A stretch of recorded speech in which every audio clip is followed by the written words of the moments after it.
ضعیف مومن سے بہتر ہے، نیز وہ اللہ کو زیادہ پسند ہے اور وہ سب مومنوں میں خیر ہے۔ تو اپنے لیے نفع بخش چیز کے لیے محنت اور کوشش کرو اور اللہ سے مدد طلب کرو اور عاجزی اور سستی نہ کرو۔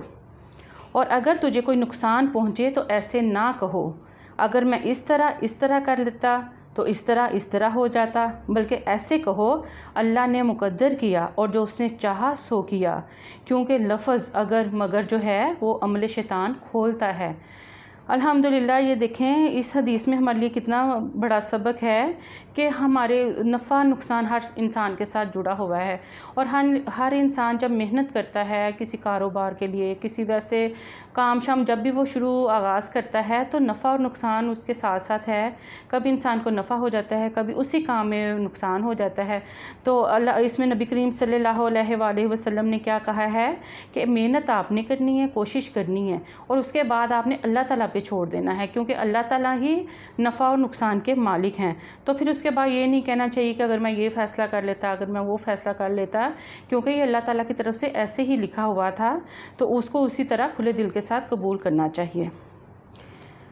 ترمذی اور ابن ماجہ کی حدیث مبارکہ ہے، عمر بن خطاب رضی اللہ عنہ بیان کرتے ہیں، میں نے رسول اللہ صلی اللہ علیہ وآلہ وسلم کو فرماتے ہوئے سنا، اگر تم اللہ پر اس طرح توکل کرو جس طرح اس پر توکل کرنے کا حق ہے، تو وہ تمہیں اس طرح رزق فراہم کرے جس طرح وہ پرندوں کو رزق فراہم کرتا ہے۔ سبحان اللہ۔ اور وہ صبح کے وقت بھوکے نکلتے ہیں اور شام کے وقت شکم سیر ہو کر واپس آتے ہیں۔ سبحان اللہ۔ یہ پرندوں کی ہمیں اب مثال دی گئی ہے کہ جب وہ گھر سے نکلتے ہیں تو خالی پیٹ ہوتے ہیں، اور انسانوں کے ساتھ بھی ایسے ہے، کیونکہ نکلنا ہی سب سے بڑی کوشش ہے اس کی۔ جب وہ ایک بندہ نکلتا ہے تو رزق حلال کے لیے نکلتا ہے تو ویسے بھی وہ اللہ تعالیٰ کو بہت زیادہ پسند ہے، کیونکہ القاسب حبیب اللہ، جو رزق حلال کمانے والا ہے وہ اللہ کا دوست ہے، تو اللہ تعالیٰ اس کو ضرور رزق دیتے ہیں، اور یہ اللہ تعالیٰ غیبی مدد بھی کرتے ہیں انسانوں کے ساتھ، بس محنت اور کوشش کرنا جو ہے وہ ہمارا کام ہے۔ رحمت اور ترمذی کی حدیث مبارکہ ہے، ابن عباس رضی اللہ عنہ بیان کرتے ہیں، ایک روز میں رسول اللہ صلی اللہ علیہ وآلہ وسلم کے ساتھ پیچھے سواری پر بیٹھا ہوا تھا۔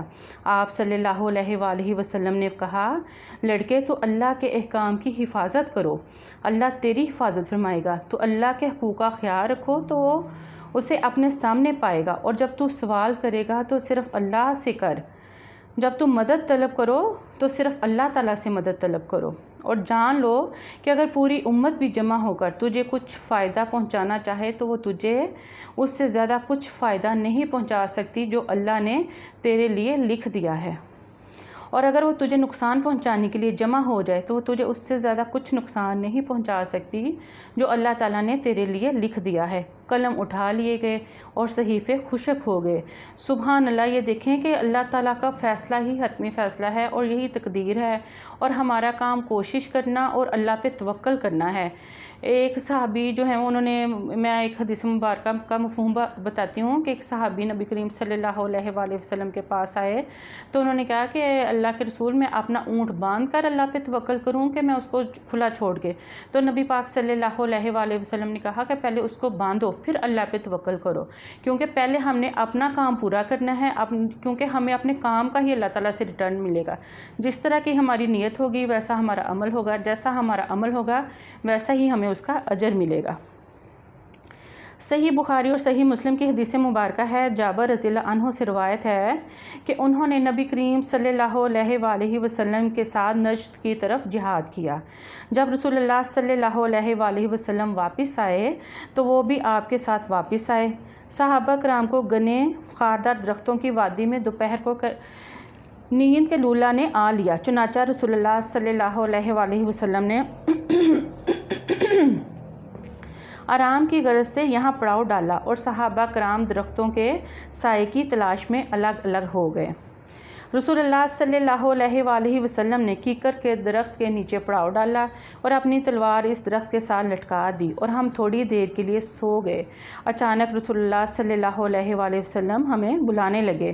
ہم نے دیکھا کہ ایک اعرابی آپ کے پاس ہے۔ آپ صلی اللہ علیہ وآلہ وسلم نے فرمایا، اس نے مجھ پر تلوار سونت لی جبکہ میں اس وقت آرام کر رہا تھا۔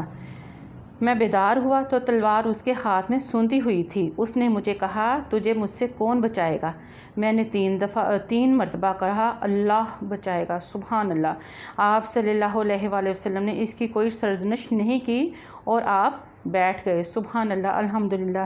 یہ دیکھیں، یہ ہم نے جو حدیثیں پڑھی ہیں اس میں صاف جو ہے ہمارا توکل جو ہے وہ اللہ پہ ہونا چاہیے، اور اللہ ہی سے ہر معاملے میں ہمیں مدد بھی مانگنی چاہیے اور ہمیں دعا بھی مانگنی چاہیے، اور ہمیں اللہ تعالیٰ سے ہی رہنمائی حاصل کرنی چاہیے۔ تو ملیں گے انشاءاللہ اگلے ویلاگ میں۔ اجازت دیجیے۔ سبحانک اللہم و بحمدک، اشہد ان لا الہ الا انت، استغفرک و اتوب الیک، وما علینا الا البلاغ المبین۔